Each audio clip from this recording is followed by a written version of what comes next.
ब्रह्मदेव, यह कार्य मेरे अकेले के वश की बात नहीं है। महाभारत की कथा इतनी विशाल, इतनी गहरी है कि इसे लिखने में युगों लग सकते हैं। मैं इसे किसके साथ पूरा करूं? कौन मेरी सहायता करेगा?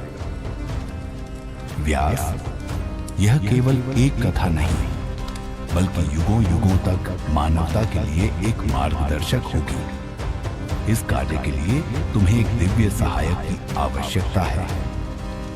लेकिन देवताओं में कौन इस कार्य में मेरा साथ देगा? कौन इतना समर्थ है कि मेरी गति को समझ सके और इस महाकाव्य को सजीव कर सके? व्यास, तुम्हें गणपति से सहायता लेनी चाहिए। वे न केवल ज्ञान और विवेक के प्रतीक हैं, बल्कि उनका धैर्य और बुद्धिमत्ता इस कार्य को पूर्ण करने में तुम्हारे लिए अमूल्य सिद्ध होगा। गणेश, क्या वे इस कार्य में मेरी सहायता करेंगे? क्या मैं उनके योग्य हूं? गणपति करुणा के सागर है। वे तुम्हारी भक्ति और संकल्प को देखेंगे। उनकी शरण में जाओ और अपनी विनम्र प्रार्थना से उन्हें इस कार्य के लिए मनाओ।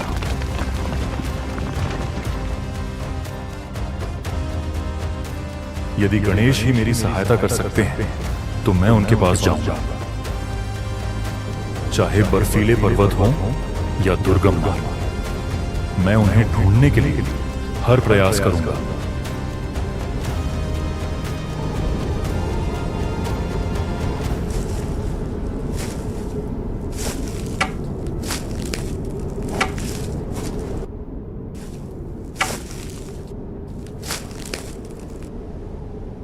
आओ व्यास, मैं तुम्हारी प्रतीक्षा कर रहा था।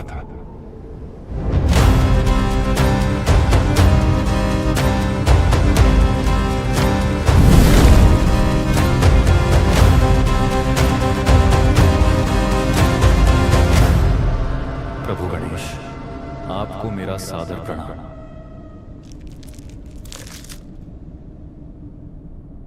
मुझे महाभारत जैसे महान ग्रंथ को लिखने का कार्य सौंपा गया है, लेकिन यह अकेले मेरे बस का नहीं। मैं आपकी सहायता के लिए आया हूं। व्यास, तुम्हारी भक्ति और ज्ञान ने स्वर्ग तक को प्रभावित किया है। मैं तुम्हारी सहायता करूंगा, लेकिन मेरी एक शर्त है। कृपया बताइए प्रभु, आपकी क्या शर्त है? मैं बिना रुके लिखूंगा, लेकिन तुम्हें बिना झिझक और बिना रुके कथा सुनानी होगी। यदि तुम रुके तो मैं लिखना बंद कर दूंगा।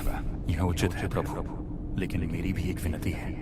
यह कथा केवल वर्तमान के लिए नहीं है, यह आने वाले युगों के लिए भी है। इसकी गहराई और अर्थ कभी खोने नहीं चाहिए। इसलिए मैं कुछ श्लोक जटिल बनाऊंगा। आप उन्हें तभी लिखें जब आप उनका अर्थ समझ लें। बहुत चतुर हो तुम व्यास। मुझे यह शर्त भी स्वीकार है। आओ व्यास।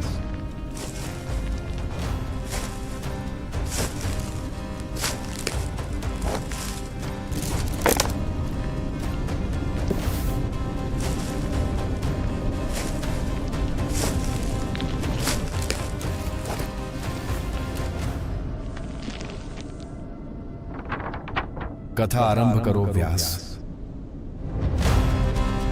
नारायणं नमस्कृत्य नरं चैव नरोत्तमं देवीं सरस्वतीं चैव ततो जयम् उदीर्ये। Hey guys, thanks for watching this video. I hope you really liked it. If you want to support us to keep creating more content like this, the links are in the description.